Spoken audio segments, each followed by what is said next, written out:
guys, magbe-bake ako ngayon ng pita bread using sourdough starter na ginawa ko. I'll try it, mag-experiment kasi walang magawa. So let's see.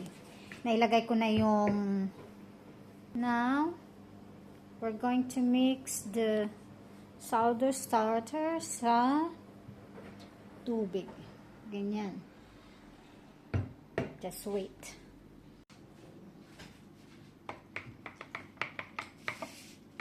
Next, sa ingredients, salt, oil, white sugar. So 1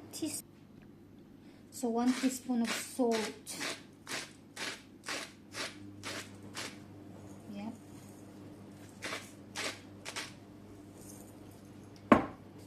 And 1 tablespoon of oil.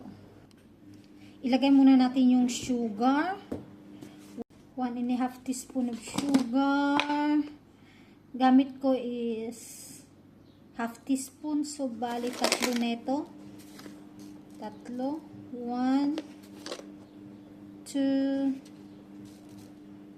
3.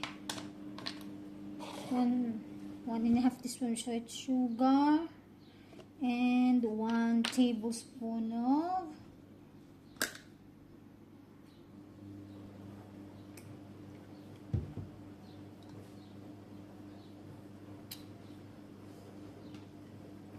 mix.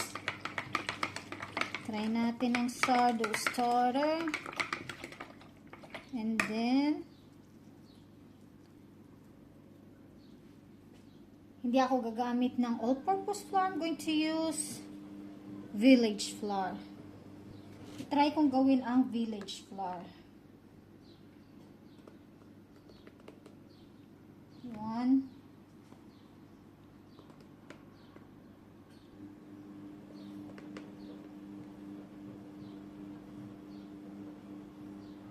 2,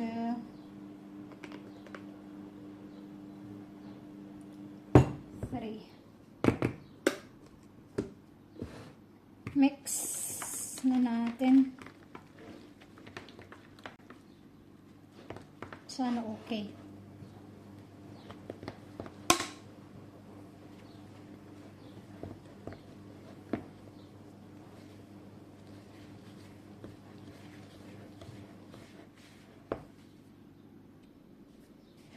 So now knead the dough.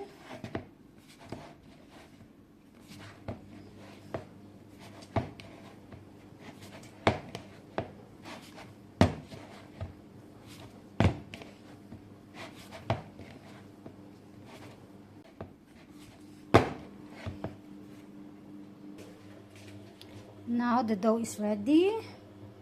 Rest natin ng 30 minutes at stretch and fold 2 times or 3 times. We'll try and then let it be rise for 2 hours.